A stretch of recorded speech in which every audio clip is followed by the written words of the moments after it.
Nah, sebelum kita masuk ke materi selanjutnya, Ibu pengen marah-marah dulu. Sebenarnya buang energi banget ya marah-marah online kayak gini tuh pasti, karena bisa aja kalian cepetin atau malah nggak kalian tonton sama sekali. Tapi nggak apa-apa. Jadi Ibu tuh kesel banget, Ibu tuh gemes banget karena kemarin di e-learning itu sudah Ibu tekankan banget kalau kuis ini diadakan untuk sebagai bahan evaluasi kalian mengerti materi prinsip desain atau enggak. Tapi nyatanya dari 423 siswa 10 MM, 10 TKJ, dan 10 RPL hanya ada 148 orang saja yang mengikuti kuisnya. Nah, 200-an lebih siswa itu nggak tahu kemana, berarti nggak absen, nggak ikut kuisnya. Jadi ya udah, tanggung jawab masing-masing ya.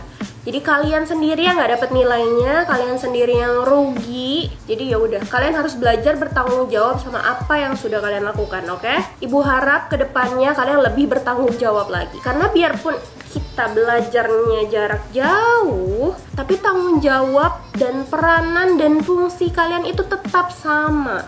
Kewajiban kalian itu tetap sama.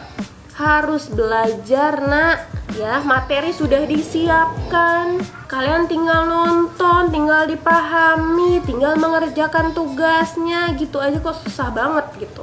Ibu harap kalian bisa jadi lebih baik lagi ke depannya, lebih aware lagi. Terima kasih.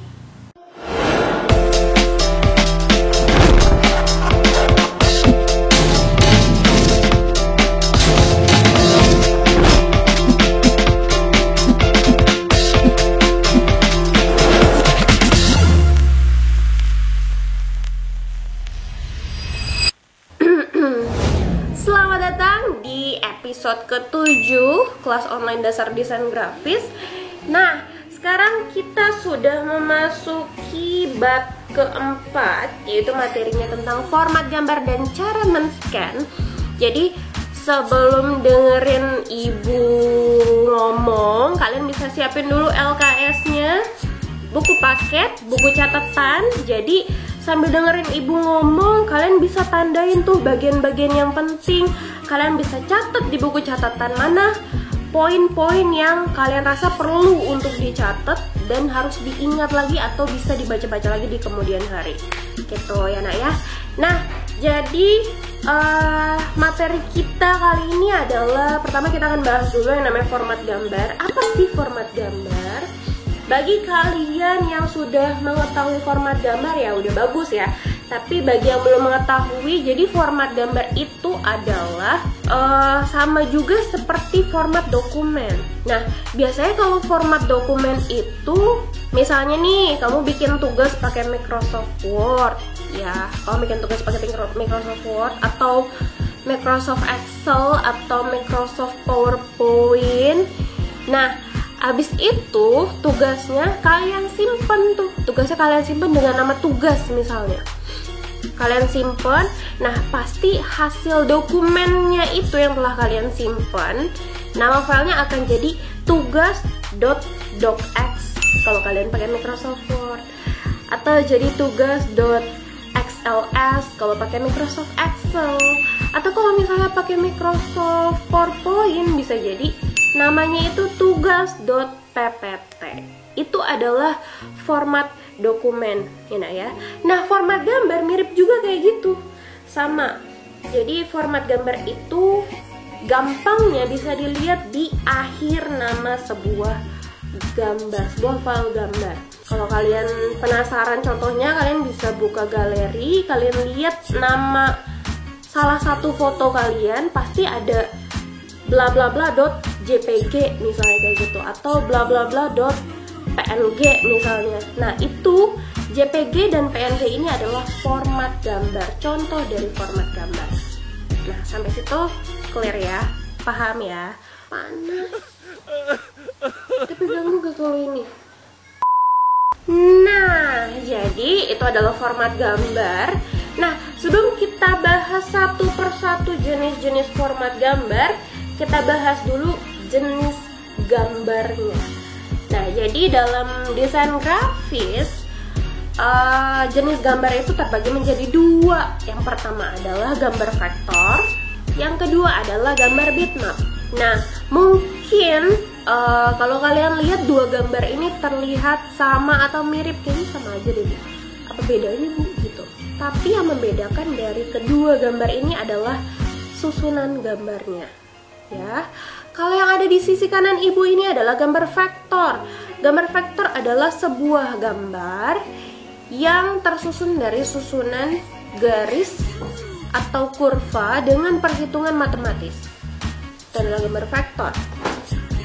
Nah, gambar vektor ini dia biasanya digunakan untuk kepentingan desain grafis, untuk kepentingan animasi, dan yang lain-lain. Nah, yang di sisi kiri ibu ini adalah gambar bitmap. Bitmap ini adalah gambar yang tersusun dari susunan titik piksel dengan kombinasi warna. Nah, gambar bitmap ini dia biasanya digunakan untuk kebutuhan fotografi. Makanya kalau misalnya kamu foto nih dari handphone kamu, nah itu pasti otomatis merupakan gambar bitmap. Kalau kalian nggak percaya, kalian bisa buka salah satu foto kalian di galeri, kalian zoom, pasti kalian akan ngelihat kotak-kotak piksel atau kombinasi warnanya. Pasti foto kalian akan pecah terlihatnya. Bisa di zoom, kalau zoom sekali belum kelihatan pikselnya, zoom lagi sampai kalian bisa lihat kotak-kotak pikselnya. Nah, itu adalah contoh gambar bitmap. Jadi gambar yang tersusun dari susunan titik piksel dengan kombinasi warna. Nah, sampai situ semoga kalian mengerti dan paham perbedaan gambar vektor dan gambar bitmap, ya. Nah, kalau misalnya kalian udah paham bedanya gambar vektor dan gambar bitmap, sekarang kita masuk ke format-format gambar. Nah, jadi biar kalian enak ngafalinnya, enak mengertinya, makanya ibu kelompokkan format gambar menjadi kelompok format gambar vektor dan kelompok format gambar bitmap, ya.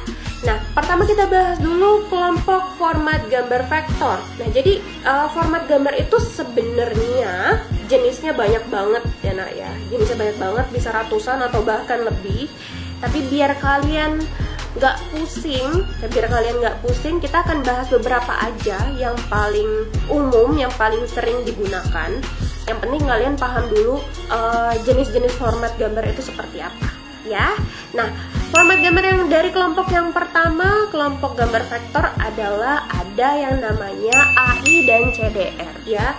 AI dan CDR ini adalah dua format gambar asli software design, ya. Kalau misalnya yang AI ini adalah format gambar asli software design Adobe Illustrator. Nah, kalau CDR ini adalah format gambar asli software Corel Draw. Jadi kalau AI ini kepanjangannya adalah Adobe Illustrator Document, dan CDR ini adalah Corel Draw Document, ya. Jadi ini sistemnya itu sama seperti kalian tadi mengerjakan tugas pakai Microsoft Word, kalian simpan, kemudian nama dokumennya atau format dokumennya akan menjadi tugas.docx, ya. Ini pun sama, dalam desain pun sama. Misalnya kalian membuat desain menggunakan software Adobe Illustrator. Kalau ada yang belum tahu Adobe Illustrator itu apa, kalian bisa search di Google ya nak ya. Jadi Adobe Illustrator itu adalah software pembuat desain. Misalnya kalian membuat sebuah desain, membuat sebuah gambar menggunakan Adobe Illustrator, kemudian kalian simpan hasil desain kalian itu menggunakan format asli softwarenya, maka misalnya kalian kasih nama tugas juga misalnya, maka file desain kalian akan menjadi tugas.ai. Atau kalau kalian menggunakan softwarenya Corel Draw, maka akan menjadi tugas.cdr, ya. Karena dua format gambar ini adalah format gambar vektor, makanya kalau kalian membuat desain dan kalian simpan menggunakan di antara dua format gambar ini, maka gambar tersebut, gambar yang kalian buat, desain yang kalian buat tidak akan pecah. Kenapa tidak akan pecah? Karena gambar vektor itu tersusun dari susunan titik, ya nak ya. Nah, karena vektor ini tersusun dari susunan titik, makanya kalau gambar vektor kita zoom sampai batas maksimalnya pun tidak akan pecah gambarnya, karena dia tersusun dari susunan garis, ya nak ya. Nah, Itu adalah dua format gambar vektor yang akan kita pelajari, AI dan CDR. Kemudian kita bahas kelompok format gambar yang kedua, yaitu kelompok format gambar bitmap atau raster, sama aja ya. Nah, yang pertama itu ada format PSD atau Photoshop dokumen. Sama seperti AI dan CDR tadi. Kalau AI dan CDR itu kan dia format gambar vektor tuh. Mereka adalah format gambar asli software design. Nah, PSD ini kepanjangannya adalah Photoshop dokumen. Ya, jadi format gambar PSD ini adalah format gambar asli software Adobe Photoshop. Ya, jadi kalau misalnya kalian ngedit foto menggunakan Adobe Photoshop, kemudian kalian simpan dengan format asli softwarenya, maka foto kalian, nama filenya akan menjadi bla bla bla .psd. Itu adalah format gambar bitmap yang pertama, PSD, Photoshop dokumen. Yang kedua adalah JPEG atau JPG, atau kepanjangannya adalah Joint Photographic Expert Ensemble. Itu adalah JPEG ya. JPEG ini merupakan format gambar yang paling umum, yang paling standar digunakan dalam kehidupan kita sehari-hari. Kalau kalian nggak percaya, bisa cek galeri kalian, format gambar-gambar atau foto-foto kalian tuh format gambarnya JPEG atau JPG atau bukan ya. Kenapa format gambar JPEG ini yang paling umum atau yang paling standar ada di kehidupan kita sehari-hari? Karena format JPEG ini adalah yang paling fleksibel. Dia bisa kualitasnya kita buat rendah, kita buat sedang, atau kita buat tinggi, itu bisa. Makanya dia menjadi format gambar yang paling umum kita gunakan sehari-hari ya. Nah, format gambar yang ketiga, format gambar bitmap yang ketiga adalah TIFF atau Tag Image Format File. Nah, format gambar TIFF ini pasti jarang sekali kalian temui di kehidupan sehari-hari gitu ya. Kenapa? Karena format gambar TIFF ini dia mirip sama JPEG, cuma bedanya TIFF ini dia lebih digunakan ke bidang percetakan, ke area-area profesional. Misalnya kalau bidang percetakan itu kan biasanya dia menggunakan atau melakukan atau mencetak gambar itu dengan skala yang besar, ya kan? Nah, ini didukung oleh format gambar TIFF. Format gambar TIFF ini dia menghasilkan kualitas gambar yang baik atau yang lebih bagus dibanding format gambar yang lain. Makanya dia lebih digunakan untuk bidang-bidang percetakan dengan skala-skala yang besar. Karena dari segi ukuran file pun dia cenderung lebih besar dibanding ukuran gambar JPEG. Nah, format gambar yang keempat adalah PNG atau Portable Network Graphics. Nah, gambar PNG ini dia lebih diutamakan kegunaannya untuk kebutuhan internet. Kenapa? Karena gambar PNG ini dia mendukung fitur transparansi atau backgroundnya bisa ditransparansi. Jadi, kalau gambar PNG itu bisa nih, misalnya kamu bikin logo, kamu punya geng atau komunitas gitu misalnya. Nah, kamu pengen bikin logonya, gimana nih caranya biar logonya nggak ada backgroundnya? Nah, itu bisa kamu pakai format gambar PNG. Jadi logonya itu nggak ada background kotaknya tuh. Itu gambar PNG-nya itu bisa ngebentuk logo kamu langsung sesuai dengan bentuk logonya. Nah, itu adalah gambar PNG. Nah, format gambar yang kelima adalah GIF atau Graphic Interchange Format. Nah, gambar GIF ini dia mirip seperti gambar PNG, dia juga biasanya digunakan untuk kebutuhan internet dan backgroundnya bisa ditransparansi. Namun bedanya kalau gambar GIF ini dia mendukung juga gambar animasi. Dia biasanya terdiri lebih dari satu gambar yang berulang-ulang, makanya dia gambar bergerak tuh, kelihatannya seperti gambar bergerak. Nah, itu adalah gambar GIF ya. Nah, jadi format gambar bitmap 5 saja akan kita bahas. Nah, tadi kan kita udah bahas format gambar vektor dan format gambar bitmap. Vektor ada 2 dan gambar dan bitmap ini ada 5. Nah, jadi di antara format gambar vektor dan format gambar bitmap, kalau gambar vektor kan dia tersusun dari susunan garis tuh, makanya format gambar ini kalau kita zoom nggak akan pecah gambarnya karena dia tersusun dari susunan garis. Nah, sedangkan kalau format gambar bitmap, dia itu gambarnya kalau kita zoom beberapa kali melebihi batas maksimalnya, kita akan melihat kotak-kotak pixelnya, jadi gambarnya akan terlihat seperti pecah. Kenapa seperti pecah? Kenapa kita ngelihat kotak-kotak warnanya? Ya karena balik lagi, karena gambar bitmap itu tersusun dari susunan titik pixel dan kombinasi warna. Ya, jadi kalau kamu nyimpan file dalam format bitmap, udah pasti susunannya pixel. Nah, kalau kamu nyimpan file dengan format vektor, sudah pasti susunannya adalah garis. Paham ya? Nah, di antara dua gambar ini ada nih muncul di tengahnya yang namanya kelompok format gambar metafile atau multifungsi atau format campuran. Jadi kalau menggunakan format ini, dia bisa berisi gambar vektor ataupun gambar bitmap. Paham ya? Kalau tadi kan vektor udah pasti tersusun dari susunan garis. Nah, kalau bitmap udah pasti tersusun dari susunan pixel. Nah, kalau format gambar metafile atau campuran atau multifungsi ini, dia bisa berisi gambar vektor maupun gambar bitmap ataupun data lainnya. Nah, kelompok gambar metafile ini cuma 2 aja yang akan kita bahas. Nah, ada PDF dan EPS. Yang pertama PDF. PDF adalah Portable Document Format.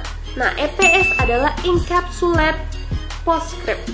Ya, jadi kalau misalnya kamu menyimpan file dalam format ini, di antara 2 ini, maka itu bisa berisikan vektor maupun bitmap. Paham ya? Jadi jenis gambar itu ada 2, ada vektor, ada bitmap. Nah, tadi kita bahas format gambar yang kita pelajari hanya ada 9 aja. Yang pertama ada kelompok format gambar vektor, ada AI dan JDR. Yang kedua ada kelompok format gambar bitmap, ada PSD, ada JPEG, ada TIFF, ada PNG, dan ada GIF. Nah, kemudian ada kelompok format gambar yang ketiga yaitu metafile, ada PDF dan EPS. Jadi total ada 9 format gambar. Kalian pelajari, kalian pahami lagi perbedaannya satu sama lain, dicatat poin-poin pentingnya, dipahami lagi, dan selamat belajar dan selamat di rumah aja.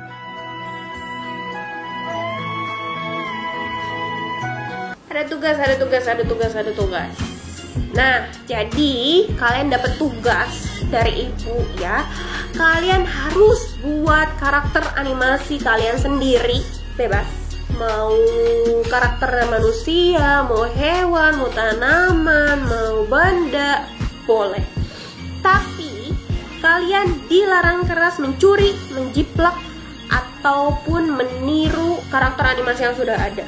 Yang harus kalian lakukan adalah memodifikasi. Kalau kalian nggak bisa, aduh pusing nih, gimana caranya nyiptain karakter animasi baru, kalian boleh modifikasi dari karakter yang sudah ada ya. Jadi jangan kalian jiplak banget tuh, misalnya SpongeBob, ya udah kalian bikin bentuknya kayak gitu, warnanya kayak gitu, bajunya kayak gitu, hidungnya kayak gitu, segala macem. Itu namanya jiplak banget. Yang harus kalian lakukan adalah modifikasi. Oke? Jadi tugas kalian buat karakter animasi kalian sendiri, digambar secara manual menggunakan alat tulis di kertas HVS. Kalau udah dibuat karakternya, kalian foto. Jangan lupa di kertasnya kalian tulisin nama kalian dan kelas kalian. Karena banyak banget sejauh ini yang ngumpulin tugas tapi nggak ngasih nama sama kelas, terus ibu harus ngasih nilainya ke siapa ya? Kasih nama, kasih kelas, foto, dan fotonya dilampirkan ke link tugas di bawah ini. Oke, deadline-nya hari Sabtu. Deadline-nya hari Sabtu tanggal 17 Oktober 2020 jam 12 siang udah paling lambat. Lewat dari itu, link Google Form-nya Ibu tutup. Ibu sudah nggak nerima yang susulan-susulan lagi. Oke, jadi belajarlah menghargai waktu dan lebih bertanggung jawab lagi sama kewajiban kalian. Oke, selamat mengerjakan dan semangat terus.